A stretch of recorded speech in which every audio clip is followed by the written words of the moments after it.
ГСП онлайн. Городские новости сейчас. Сбитый летчик с секретным пакетом, диверсанты, операция спасения и прочие страсти в духе шпионских боевиков преодолевали не кто-нибудь, а кадеты Ухтинской школы номер 18. 16 сентября 11 юношей и девушек отправились под Устцильму в село Коровий ручей. Именно здесь, в отдалении, пролетал самолет с секретной информацией, но вдруг пропал, а может и вовсе сбили. Объединившись с местными кадетами, наши бойцы отправились на выручку, рискуя напороться на возможного врага. Совершили марш-бросок, отыскали место падения и даже умудрились взять языка, отбиваясь от диверсантов. В общем, день явно задался. Я участвую в первый раз. Больше всего мне понравилось то, что обстановка была наиболее приближенная к настоящим условиям боя.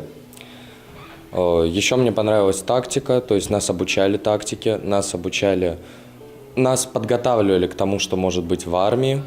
Для парней такие приближенные к реалиям учения дело хорошее, ведь некоторые планируют связать свою карьеру с силовыми структурами. Однако среди участников есть и девушки, они наравне со всеми преодолевали препятствия в 3 отделениях – разведки, минометной батареи и даже среди штурмовиков. Да-да, и такие тоже были. То, что в своем взводе разведки я была единственной девочкой, то мне, конечно, трудно было поспевать за оравой мальчишек. Они все-таки сильнее. На досуге я люблю писать, и в своих рассказах я часто использую военные действия. Возможно, мне помогает то, что я сама чувствую, помогает в написании. Я была в взводе штурмовиков.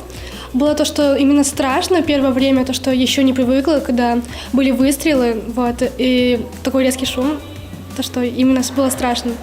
И не мудрено, ведь в процессе операции было решено штурмовать лагерь врага, что успешно и состоялось.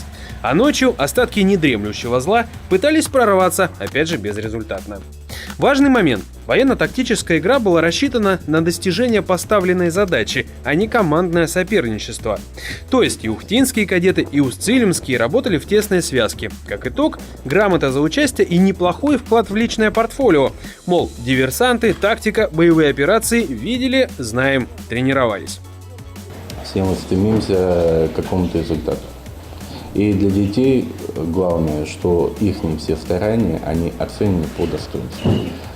Сборную Ухты, сборную команду Ухты всегда на военно-полевых, что на российских, что на республиканских соревнованиях, всегда отмечают, что ребята подготовлены, и на фоне других, в том числе и кадетских корпусов Российской Федерации, они выглядят очень достойно.